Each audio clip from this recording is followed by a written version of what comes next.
Audio Jungle.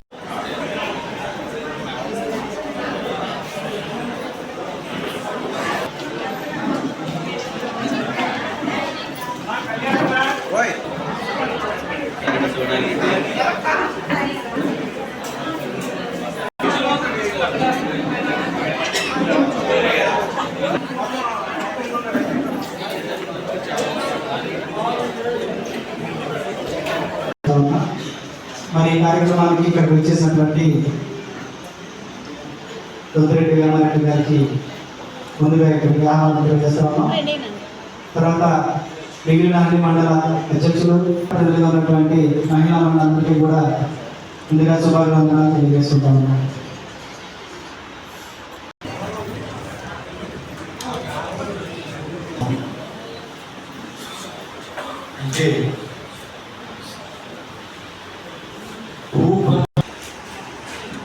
ప్రపంచ మహిళా దినోత్సవం సందర్భంగా హాజరైనటువంటి సోదరి మిమ్మల్ని కూడా ప్రత్యేకమైనటువంటి పేరున ధన్యవాదాలు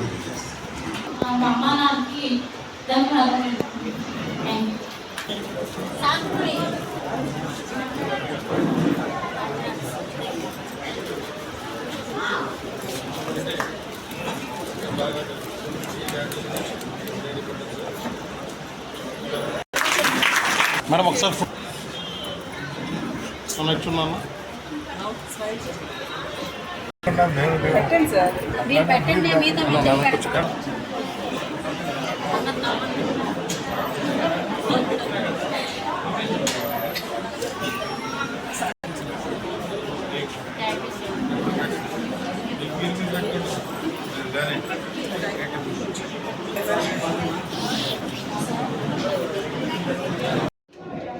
దేశాల్లో, రాష్ట్రాల్లో, గ్రామాల్లో, పల్లెల్లో అన్ని చోట్ల కూడా మహిళా దినోత్సవాన్ని ఒక ప్రత్యేకంగా జరిపించుకునే దినం.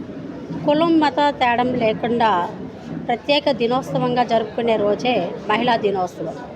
ఈ మహిళలందరూ కూడా కుటుంబ పరంగా, రాజకీయ పరంగా, ఉద్యోగపరంగా కూడా అన్ని విషయాల్లో కూడా ఆత్మస్థైర్యంతో ముందుకు వెళ్ళే రోజు. ఆ రోజు అమెరికాలో హోరెన్బర్గ్ అనే దేశంలో 1910వ సంవత్సరంలో కార్ల్ హెడెన్సన్ అనే మహిళ సోషల్ నాయకురాలు మహిళలకి సమస్యలని చర్చించుకోవడానికి ఒక ప్రత్యేక దినం, ఆ దినం మార్చి నెలలో ప్రారంభించి ఒక సెలవు దినంగా ప్రకటించి ఆ రోజు సమస్యల గురించి చర్చించి కార్మిక దినోత్సవాన్ని ప్రత్యేకించి జరుపుకున్నారు. ఆ దినం నుంచి ఈ రోజు వరకు కూడా మహిళలకి అనేక దాంట్లో కూడా అధిరోహిస్తూ తన యొక్క సమస్యలని పరిష్కరించుకుంటూ సమాజంలో ఒక ప్రత్యేకత చాటుకున్న రోజు. మరి సమాజం అభివృద్ధి జరగాలంటే ఒక మహిళ కావాలి, కుటుంబంలో ఒక ఇల్లు బాగుపడాలంటే మహిళ ఉండాలి, రాజకీయ పరంగా ఆ గ్రామంలో ఒక అత్యున్నత స్థాయికి వెళ్ళాలంటే ఒక మహిళ కావాలి. ఈ విధంగా అన్ని రకాలను కూడా మహిళ ప్రధాన పాత్ర పోషిస్తూ ఉన్నారు. మరి ఆ రోజు మన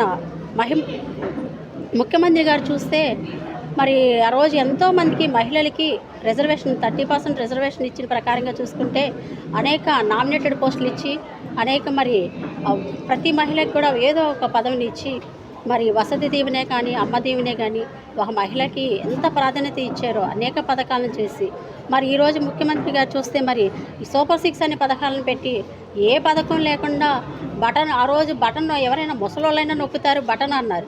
మరి ఏ బటన్ నొక్కారు ఈరోజు మేము అడుగుతున్నాం. చంద్రబాబు నాయుడు గారు మరి మహిళలకి ఏ విధంగా మహిళా సాధికారత ఇచ్చారు. ఈరోజు మహిళా సాధికారత చూసుకుంటే మా మంగళగిరి నియోజకవర్గంలోనే మరి ఇన్ఛార్జ్ అయిన వేమారెడ్డి గారు మహిళలకి అనేక సమస్యలు ఉన్న వాళ్ళు కూడా ఈరోజు వచ్చి చర్చించుకుంటూ మరి అనేక కార్యక్రమాల్లో అనేక రంగాల్లో ముందున్న వాళ్ళకి ఈరోజు సన్మానం చేశాము. మరి మీరే కార్యక్రమం చేశారని మేము ఈరోజు మంగళగిరి నియోజకవర్గంగా ప్రశ్నిస్తున్నాము. ఈరోజు నెక్స్ట్ చూస్తుంటే 2029లో రాజకీయంలో ముందడుగు వేయాలన్నా కూడా ఈ యొక్క మహిళల ప్రధాన పాత్రతో అని చెప్తున్నాం. మీరు ఆ రోజు చెప్పారు చంద్రబాబు నాయుడు గారు, గుర్తున్నవాడు ఎవడైనా కానీ ఆడపిల్లని కంటారా అన్నారు. చాలా వేలంగా దూషించారు చంద్రబాబు నాయుడు గారు. ఒక్కసారి మీ మనస్సాక్షి చూసుకోండి. మరి మీరు ఇచ్చిన హామీల్ని వెన్నుపోటు పొడుస్తూ మరి నిరంకుశ పాలనతో చేస్తున్నారు. ముందు రోజుల్లో మీకు బుద్ధి చెప్పే రోజులు మహిళలు కూడా ముందున్నారని కూడా ఈ సభాముఖంగా తెలియజేస్తున్నాం.